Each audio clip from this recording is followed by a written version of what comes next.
Bonjour à toutes et à tous et bienvenue dans cette nouvelle vidéo. Déjà, je tiens à remercier Gérard Neveu pour son don à la chaîne. Alors, je vais vous montrer dans cette vidéo une partie miniature qui a été jouée entre Édouard Bonnet et Maxime Vachier-Lagrave, ou plutôt Maxime Vachier-Lagrave contre Édouard Bonnet, puisque Maxime avait les blancs. Donc Édouard Bonnet, c'était un joueur de mon club à Besançon quand je jouais à cette époque-là à ABC Sport Échec. Et donc c'était un très fort joueur qui avait notamment joué Kramnik, Kasparov et d'autres joueurs de ce calibre, et qui était très très solide et surtout extrêmement fort en attaque et en tactique. Et donc cette partie-là, on va voir donc ce que ça donne. Donc on est dans une ouverture théorique, je remonte les premiers coups.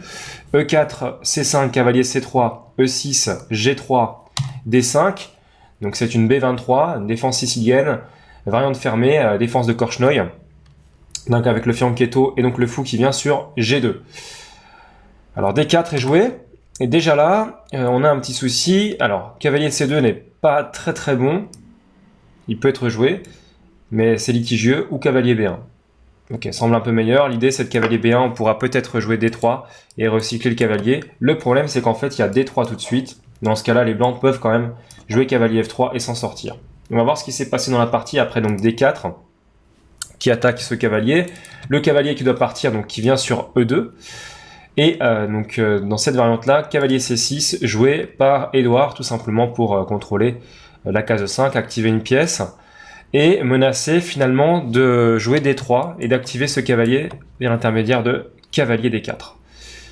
Alors, deuxième petite imprécision commise par Maxime, il joue F4, certainement pour prendre de l'espace sur l'aile roi, peut-être avec l'idée de jouer F5 à terme, mais en fait c'est pas un très bon coup et il va s'en mordre les doigts.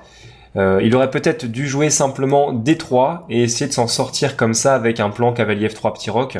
Ça aurait peut-être été un peu mieux. Donc après F4, le problème c'est que Édouard a un coup qui est très fort, alors je vais vous laisser le chercher. Quel est le coup que vous joueriez ici? Alors l'ordinateur va vous donner toute une suite de coups qui peuvent être très intéressants, mais c'est vrai que humainement parlant, il y en a surtout un qui sort du lot, et ce coup c'est D3. Donc on va, avec D3, enfermer finalement ce fou ici, qui n'aura plus de case de sortie. Voilà, et le pion D ne pourra pas avancer. Ok, donc D3, pion prend, vu que le cavalier est attaqué également. Donc je remets l'échiquier normal. Donc pion prend ici, puisque le cavalier était attaqué, et dame prend. Et là, Maxime va jouer un très bon coup. C'est d'ailleurs là qu'on voit tout le talent de ce joueur, c'est cavalier H3, avec l'idée finalement que si de toute façon il joue cavalier F3, il y aurait tout simplement dame prend E4, puisque le fou ne protégerait plus le pion. Et après, cavalier H3, en fait, il va pouvoir jouer le coup cavalier F2, qui va à la fois protéger le pion et attaquer simplement la dame. Ok, donc on va revenir après cavalier H3 sur cavalier D4. Donc Édouard met la pression, comme il l'a toujours fait à chaque fois que je l'ai vu jouer. C'est un joueur extrêmement fort tactiquement, qui n'hésite pas à rentrer directement avec ses pièces dans le camp adverse. Donc cavalier prend D4. Cavalier F2 était donc éventuellement possible aussi. Cavalier prend D4. Dame prend D4. Et ici, le bon coup D3 pour activer le fou finalement qui va pouvoir sortir un jour ou l'autre. Même si pour l'instant, il protège finalement la case B2, le pion qui est attaqué par la dame. Là, Édouard va jouer un coup très intéressant. Alors, c'est souvent un très bon coup, mais dans ce cas précis, ce n'est pas du tout un bon coup. Donc, il va jouer C4. Et ici, en fait, Maxime rate le gain. Le gain en un coup, hein, puisque, on va dire, deux coups, mais l'attaque double a lieu en un. Donc, c'est souvent le cas avec ces attaques avec échec et pièce attaquée. Donc, dame A4 échec. Gagné est en ligne, puisque sur fou D7, par exemple, il y avait tout simplement dame prend C4.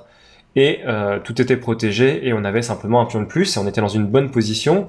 Même s'il y a encore du jeu et qu'il faut se méfier d'Édouard dans ce type de position, il aurait pu jouer tel que je le connais, dame prend C4, pion prend C4, tour C8, B3, B5 pour venir taper sur ce pion en C4, pion prend, fou prend, la colonne est ouverte, hein, donc ça aurait été une bonne compensation, on va dire, quelque part. A4, fou A6, et pour empêcher simplement le petit roc. Ok, donc ce que je veux dire par là, c'est que des compensations, parce qu'il y a la case C2 notamment sur laquelle la tour peut venir, peut-être pas petit roc, mais peut-être roi D1. On va voir si éventuellement c'est possible aussi d'échanger peut-être les tours, hein, de faire fou D2, tour C1. Les deux joueurs ont la paire de fou et il y a un pion de plus net pour tout simplement pour Maxime ici. Donc on va reprendre la partie. Après C4, D prend C4. Erreur. Alors, il n'y a pas encore de défaite, hein. Tout c'est encore totalement jouable selon l'ordinateur. Après fou B4 échec. Mais il faut jouer le bon coup. Et le bon coup, ce n'est certainement pas le coup qui a été joué dans la partie et que je vais vous montrer. En fait, dans la partie, Maxime s'est trompé, il n'a pas vu que la dame était attaquée.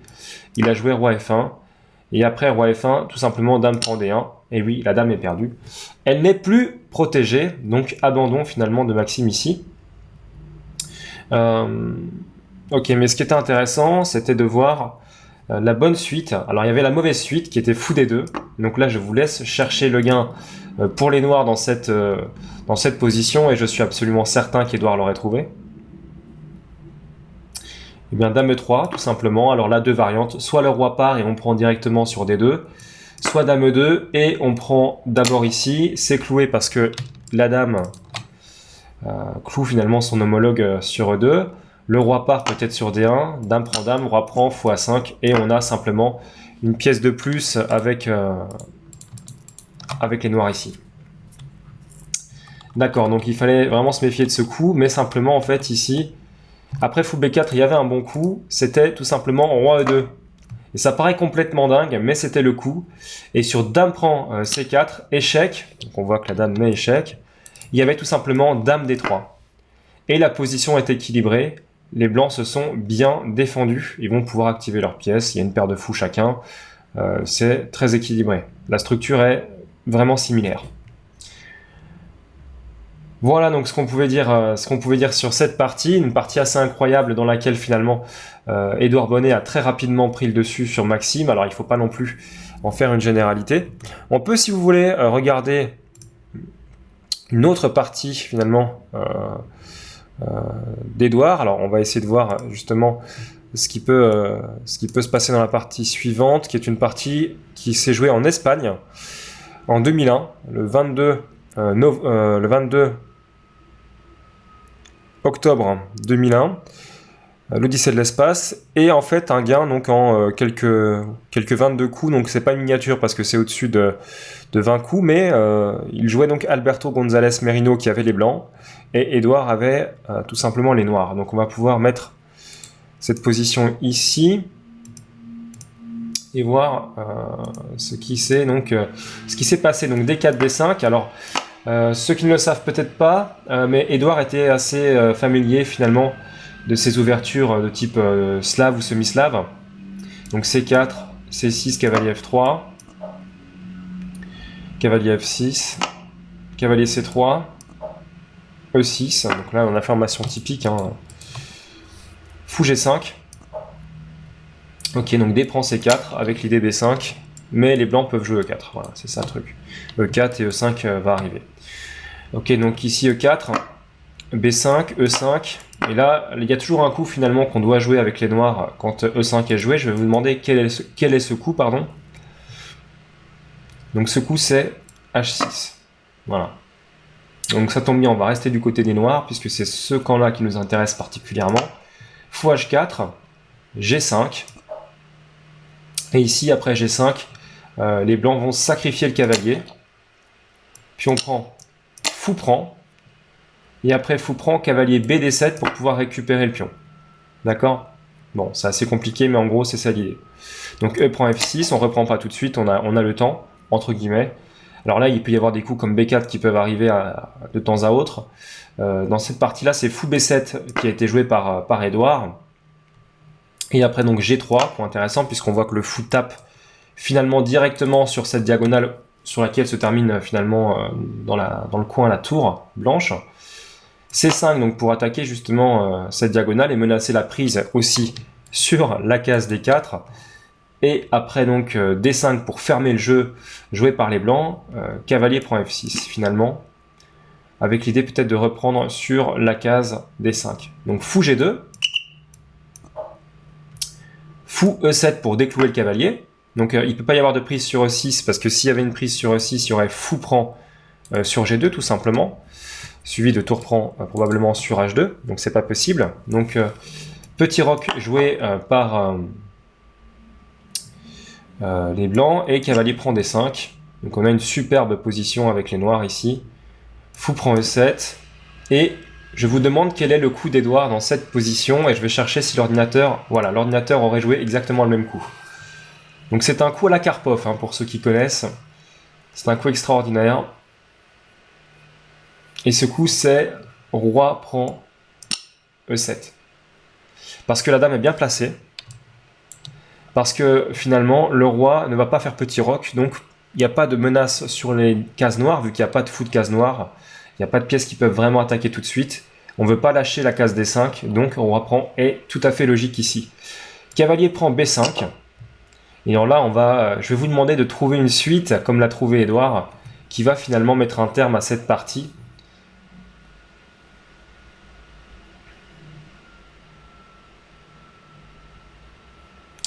La combinaison est assez compliquée. Hein, ça se finit en 5 coups. Mais au final, assez compliqué, mais toutefois assez logique. Alors il y a un premier piège qui est posé par Edouard, c'est Dame B6. Et finalement, son adversaire va se jeter dedans. Il aurait pu faire A4 ou cavalier A3 éventuellement, on aurait pu voir ce type de ligne, mais il va se tromper et faire cavalier C3. Et alors là, c'est la fin des haricots. Parce qu'après cavalier C3, il y a une superbe combinaison qui va vous montrer tout le potentiel qu'avait ce joueur, Edouard Bonnet. Cavalier prend C3, attaquant la dame. Donc on ne peut pas faire avec les blancs fou prend B7. On est obligé de reprendre.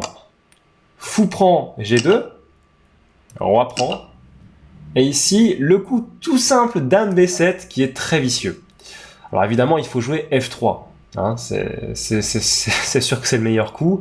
Il faut jouer F3, mais surtout pas ce qu'a joué Alberto González Merino, qui n'était pas du tout un bon coup. Il a joué roi G1. Et maintenant, à votre avis, comment Edouard a puni finalement la mauvaise disposition, et comment est-ce qu'il a profité finalement de cette attaque qu'il a sur les cases blanches, à votre avis?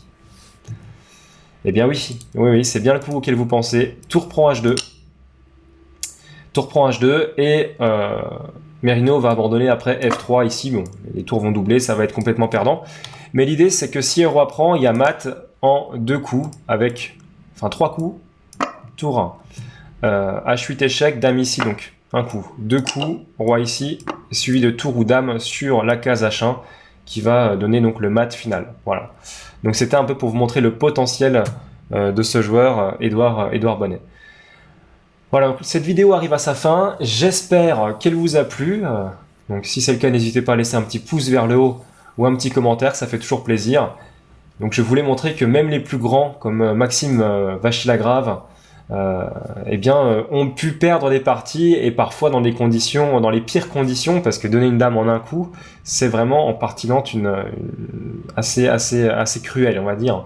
Et même des joueurs comme ça qui sont aujourd'hui dans le top niveau, ont commis ces erreurs-là, donc il n'y a vraiment pas à rougir de vos gaffes en partie. Voilà. Allez, à très bientôt, portez-vous bien, et je vous souhaite de rapides progrès. Ciao, ciao.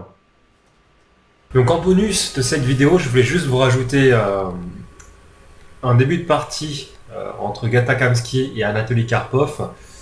Donc ça date de 1993 et ça se joue à Dortmund en Allemagne. Ok, donc c'est sur finalement la carocane qu'affectionne tant Karpov. Donc on va passer assez vite les premiers coups. Donc cavalier D2 pour protéger E4, D prend, cavalier prend. Et ici cavalier D7 pour vous jouer cavalier F6 et pouvoir reprendre avec le deuxième cavalier. Donc c'est tout à fait dans le style de Karpov. Cavalier G5, cavalier GF6, tout ça c'est théorique. Fou D3, donc E6, cavalier 1 F3, fou D6, on retrouve la même configuration des deux fous là, d'un côté et de l'autre. Dame E2, H6, cavalier E4, donc cavalier prend E4, dame prend E4, cavalier F6 pour attaquer la dame et centraliser le cavalier. Et dame H4, et ici je vous demande de me trouver finalement le coup de Karpov dans cette position. Ah, donc on aimerait bien jouer G5, mais le problème de G5, c'est qu'il y aurait fou prend, hein, et la tour tombe. fou prend et la tour ou le fou va prendre le cavalier, c'est complètement perdant. Fou E7, voilà, on est complètement perdu, quoi. Ça marche pas. Ok, il faudrait trouver autre chose, mais le problème c'est le clouage du pion H. Hein. Donc comment est-ce que Karpov va remédier à ce problème? Eh bien, il va jouer le coup qu'on a vu tout à l'heure dans la partie avec Edouard. Il va jouer roi E7. Et pour menacer tout simplement G5, puisque maintenant il y a une coordination et donc une protection mutuelle entre la dame en D8 et la tour en H8. Et donc ici, la menace c'est G5, capturant finalement, ou menaçant de capturer la dame blanche, puisqu'après dame H3, il peut y avoir la poussée sur E5, etc. Donc ça peut être vraiment compliqué. Dans cette position, finalement, le coup joué par Kamsky, c'est le coup entre guillemets le plus sage. Cavalier E5, concédant un pion, fou prend, dame A5 échec, C3 pour ne pas être déroqué, fou D2 n'est pas utile. Donc dame prend, et finalement fou E3 maintenant. Ok, et ici on a juste un pion de plus avec les noirs. Alors il y a quand même encore des compensations, puisque effectivement on a cette pièce-là qui n'est pas encore développée chez les noirs, et les blancs ont la paire de fous. Donc il y a des compensations pour le pion donné, mais quand même, un pion c'est un pion, et ça veut dire que si maintenant eh bien, les noirs font nul, ils gagnent, puisqu'ils auront un pion de plus. Voilà. Donc c'était juste pour le petit bonus pour vous montrer le rapport avec la partie d'Edouard qu'on a vu tout à l'heure, et ce fameux roi E7 qui peut être joué parfois dans certaines positions. Voilà.